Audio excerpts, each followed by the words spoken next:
Hello friends, good morning, সুপ্রভাত। তোমরা সবাই কেমন আছো? আশা করছি তোমরা সবাই খুব ভালো আছো, আর আমিও ভালো আছি। আর আমার চ্যানেলে তোমাদের সবাইকে স্বাগত। তো সকালটা আজকে শুরু করলাম পায়রা দিকে। তো আমি ওদেরকে রোজ সকালে খেতে দিই। তো আজও দেখো খেতে দিয়েছি, আর একটা নতুন পায়রা অ্যাড হয়েছে ওদের সাথে, একটা না দুটো। তো দুটো দেখলাম সাদা পায়রা আছে। তো ওরা আমি এটা খুবই ভয়ে ভয়ে করেছি যাতে ওদের ডিস্টার্ব না করা হয়, কারণ বুঝতেই পারছো ক্যামেরাটা নিয়ে, মানে ও তবু বুঝতে পারছে ওরা, এই যে ও যা ক্যামেরাটা নাড়িয়েছি তো উড়ে চলে গিয়েছে, অনেক ভয় ভয়ে করেছি। তো যাই হোক, সকালের কাজ পুরো কমপ্লিট করে নিয়েছি। বাসন ধোয়া, ঘর মোছা, যেগুলো আর কি থাকে রেগুলার, যেটা আর কি। তো সকালে আজকে ভাবলাম টিফিনে কি খাওয়া যায়। তো অনেক দিন থেকেই না স্পাইসি পাস্তা খাবার খুবই ইচ্ছে করছিল। বেসিক্যালি আমার ইচ্ছে করছিল, ছেলের না। তো টেস্টি টেস্টি খাবার, ঝাল ঝাল, তো ভীষণ ভালো লাগে। জানি এগুলো খাওয়া মানে শরীরের পক্ষে খারাপ, কিন্তু কিছু মানে কি বলবো, এক একটা সময় হয় না যে এগুলো খেতে ভালো লাগে, টেস্টি টেস্টি খাবার। তো যাই হোক, আমি আজকে সকালে একটু বেশি করেই পাস্তা বানিয়ে ফেলেছি। তো ছেলে আজকে সকালে আবার পড়া আছে, সেই জন্যই আরও তাড়াতাড়ি করে বানিয়েছি। যেহেতু পড়তে চলে যাবে, তো টিফিনটা করে দিই, আসতেও দেরি হয় অনেকটা। তো সেই জন্য আজকে পাস্তা বানিয়ে ফেলেছি। ওকে আগে ফার্স্ট দেব, ও পড়তে চলে গেলে তারপরে আমি খাবো। তো ওটাই আমি রেডি করে নিচ্ছি। তো এই দেখো, ডিম কুচি দিয়ে দিলাম ওপর দিয়ে। তো আমার ভীষণ ভালো লাগে। তোমাদের কার কার এরকম টেস্টি টেস্টি পাস্তা খেতে, মানে স্পাইসি পাস্তাটা খেতে ভালো লাগে, অবশ্যই আমাকে কমেন্ট বক্সে কমেন্ট করো। আমার খুব ভালো লাগে। আর ছেলেকে বললাম, দাঁড়া বাবান, একটু মিওনি দিয়ে দিই। মিওনিটা খেতে আমার ভীষণ ভালো লাগে, বিশেষ করে যখন প্যান ফ্রাই মোমোটা খাওয়া হয় না, বা ফ্রাই মোমোটা খাওয়া হয়, তখন ওই মিওনির সাথে তো দুর্দান্ত লাগে, জাস্ট অসাম।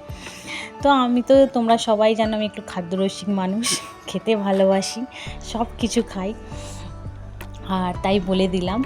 তো মিওনিটা দিয়ে দিলাম, আর একটু অল্প করে, যেহেতু সস দেওয়া আছে স্পাইসি পাস্তাতে, তো একটু অল্প করে আর টমেটো সস দিয়ে দেব। তো দিয়ে আর ওকে দিয়ে দেবো, ও খেয়ে নেবে।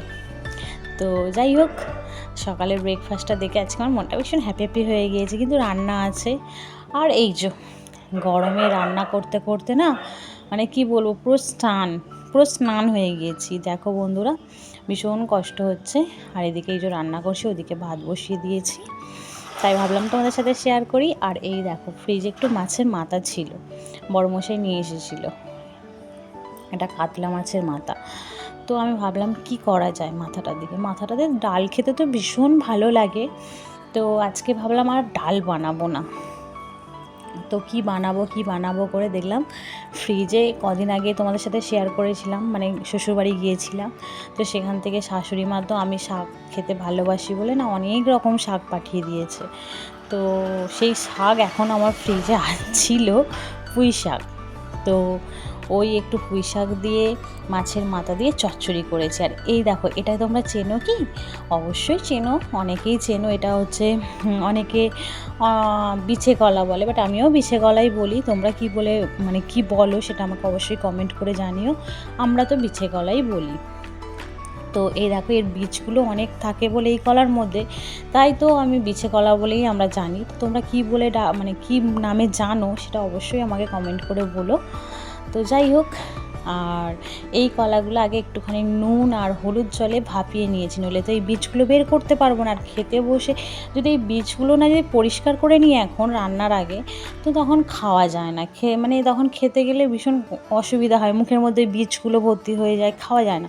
আর এই দেখো, অলমোস্ট আমি সব পরিষ্কার করে নিয়েছি, এতগুলো বীজ বেরিয়েছে কলাটার মধ্যে দিয়ে। তো এই কলাটা খাওয়াও না ভীষণ ভালো, জানো তো বন্ধুরা, যাদের থাইরয়েড আছে তাদের জন্য ভীষণ ভীষণ ভালো, তোমরা খেয়ে দেখো। আর আমি এই কলা, মানে এটা কলাটার একটা তরকারি হয়, ঝাল যেটাকে বলা হয়। তো আমি বীজগুলো ফেলে দিচ্ছি, আর ওই কলাটাকে ঝাল করে নেব। তো কলার ঝালটা ভীষণ ভালো খেতে, তোমরা যদি মানে জানতে চাও কীভাবে কলার ঝালটা বানায় বা কীভাবে রান্না করে, অবশ্যই আমায় বলো, আমি তোমাদেরকে একদিন পুরো রেসিপিটা দিয়ে দেবো। আর কলার ঝালটা করার জন্য এই যে একটু ওই অল্প চিংড়ি মাছ ছিল, এই চিংড়ি মাছটা দিয়ে করব, দুর্দান্ত খেতে লাগে। তোমরা বাড়িতে অবশ্যই একদিন ট্রাই করো। আর যাদের থাইরয়েড বন্ধুরা, তারা অবশ্যই এই কলাটা খেয়ে দেখো, খুব উপকার পাবে। আর সত্যি কলার মধ্যে ভীষণ উপকার আছে এই কলাটা। তো এটাও আমার শাশুড়ি মাই পাঠিয়ে দিয়েছে, যেহেতু আমি খেতে ভালোবাসি। অ্যাকচুয়ালি আমার না ওই মাছ মাংসর থেকে একটু শাক সবজি এগুলো খেতে আমার ভীষণ ভালো লাগে। সবজি শাক এগুলো আমার ভীষণ ভালো লাগে। তো যাই হোক, কথা বলতে বলতে তো আমার অনেকগুলো রান্না মানে কাজ এগিয়ে যাচ্ছে তোমাদের সাথে। তো এই দেখো, মাছের মাথাটা আমি ভেজে নিচ্ছি। পুঁই শাক করবো বলেছিলাম বন্ধুরা, তো পুঁই শাকের তরকারিতে মাছের মাথা দিয়ে চচ্চড়ি আমি পুঁই শাকের তরকারি করে নেব।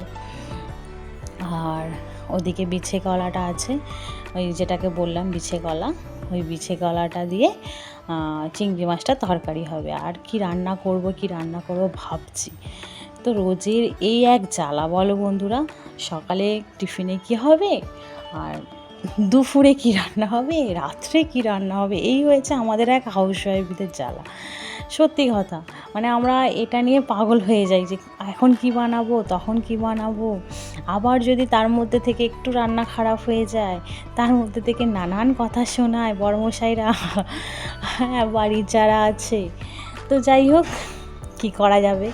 তো আমিও না তোমাদের মতন ওটাই ভাবছি, কি রান্না করা যায়। কারণ আজকে মাছ করব না, একদম পুরো ভেবে নিয়েছি মাছ আজকে ফ্রিজে থাক। পুঁই শাকটা হচ্ছে, আর তো পুঁই শাকের চচ্চড়ি, অ্যাকচুয়ালি কিন্তু এই পুঁই শাকের চচ্চড়ি হলেই কিন্তু ভাত খাওয়া হয়ে যায় খুব সুন্দর করে। এটা না আমার মা খুব সুন্দর বানায়, আমার মায়ের হাতে অনেক দিন খাওয়া হয়নি এই পুঁই শাকের তরকারিটা। আমার মা মাছের ডিম দিয়েও বানায়, যেটা আমার খুব ভালো লাগে। আর আমি এই পুঁই শাকটা যেহেতু খেতে ভালোবাসি, তাই আমার বাপের বাড়িতে গেলে আমার মা আগে এই পুঁই শাকটা রান্না করে মাছের ডিম দিয়ে। তো আমার তরকারিটা হয়ে গিয়েছে তোমাদের সাথে কথা বলতে বলতে। তোমরা ভাবছো দিদিভাই কত কথা বলে, তো ক্ষমা করে দিও। কি করব বলো, একা বাড়িতে ভালো লাগে না জানো তো বন্ধুরা, কথা বলার লোকই নেই আমার। আর একা বসে বসে তাই তোমাদের সাথে যেটুকু পারি সেটুকু শেয়ার করি। তার তোমাদের সাথে এতগুলো বক বক করে গল্প করি। তোমাদের যদি খারাপ লাগে অবশ্যই কমেন্ট করো যে দিদিভাই তুমি এত কথা বলো না, তাহলে কথা বলাটা কম করে দেবো। আর যদি ভালো লাগে সেটাও কমেন্ট করে জানিও, ওকে। আর এই দেখো, আমার চচ্চড়িটা মানে পুঁই শাকের তরকারিটা কমপ্লিট হয়ে গিয়েছিল। আর এই দেখো, চিংড়ি মাছগুলো ভেজে নিয়েছি। ওই যে কলার তরকারিটা করবো বলেছিলাম না চিংড়ি মাছ দিয়ে, তো কলার তরকারিটার জন্য চিংড়ি মাছ মানে কলাটা যেহেতু ভাপানো আছে, ওটা একটু কিন্তু আমি তোমাদেরকে একটা জিনিস স্কিপ করে গিয়েছি। ওটা না কলাটা একটুখানি ওই যে ভাপানো যে দানাগুলো বেছে নিলাম, ওর পরে কিন্তু একটু অল্প তেল দিয়ে কড়ার মধ্যে এই কলাটা একটু নেড়ে নিয়েছিলাম। আর তারপরে এই দেখো সর্ষে, পোস্ত, লঙ্কা গুঁড়ো, হলুদ গুঁড়ো আর ওই যে পেঁয়াজ দিয়েছিলাম, ওই মশলাটা বাস। আর কলার মধ্যে আর কিচ্ছু কোনো মশলা যাবে, যেমন নুন হলুদ যেমন যায়। তো এই দেখো অল্প করে, যেহেতু কলাটা একটু সিদ্ধ হয়ে গিয়েছিল, তো অল্প একটু বাকি আছে, যেহেতু মশলা দিলাম একটুখানি ফুটবে, তো সেই কারণে করে নিয়েছি। আর বাকি রান্নাটা সেই ভেবেই তো আমার দিন চলে গিয়েছিল। তো বাকি রান্নাটা কি করেছি তোমাদের সাথে অবশ্যই শেয়ার করব, বাকিটা দেখানো হয়নি। আর এটা আগে আমার ছেলের ভাতটা বেড়ে নিচ্ছি। তো প্রথমে কলার তরকারিটা দিলাম, তারপরে এবার দেওয়া হবে চচ্চড়িটা। আর গরমে প্রচণ্ড কষ্ট হচ্ছিল, সেজন্য বাকি রান্নাটা দেখাতে পারিনি বন্ধুরা। এই দুটোই রান্না দেখিয়েছি, আর তার সঙ্গে লাস্টে একটু ডিমের ঝোল মানে ডিমের ঝোল না, ডিমটার মাখা তরকারি করেছি। যেহেতু এই দুটো তরকারি আছে, এটা দিয়ে খাওয়া হয়ে যাবে, তো সেই জন্য অল্প করে একটু ডিমের মাখা তরকারি করে নিয়েছি। এই দেখো বন্ধুরা, ব্যাস এটা হলেই হয়ে যাবে আজকে দুপুরের লাঞ্চ, এটাই, আর কিছু না। তো আমার বাড়িতে একজন অতিথি আসবে, এই দেখো বন্ধুরা, অতিথি আসবে বলতেই অতিথি হাজির, আগমন। তো এ না প্রত্যেক সোমবারে আমার বাড়িতে আসে, আর আমার ছেলেকে ভীষণ ভালোবাসে। আর এর নাম হচ্ছে পুকু। তো ভীষণ কিউট, মানে প্রথমটা দেখলে ভীষণ চেঁচামেচি করে, একটুখানি ও আদর করে দিলে ব্যাস, আর কিছু চাই না ওর। তো ভীষণ কিউট। আর এটা যাদের মানে হয়ে তারা আমাদের বাড়িতে প্রত্যেক সপ্তাহে নিয়ে আসে, আর আমার ছেলে ভীষণ ভালোবাসে ওকে। আর ও কিন্তু আমার ছেলেকে ভীষণ ভালোবাসে। তোমাদেরকে আমি একটা শেয়ার করব ভিডিও, ও কীরকম আমার ছেলের কোলে বসে থাকে আর আমার ছেলে ওকে কোলে নিয়ে থাকে। তো আজকের ভিডিওটা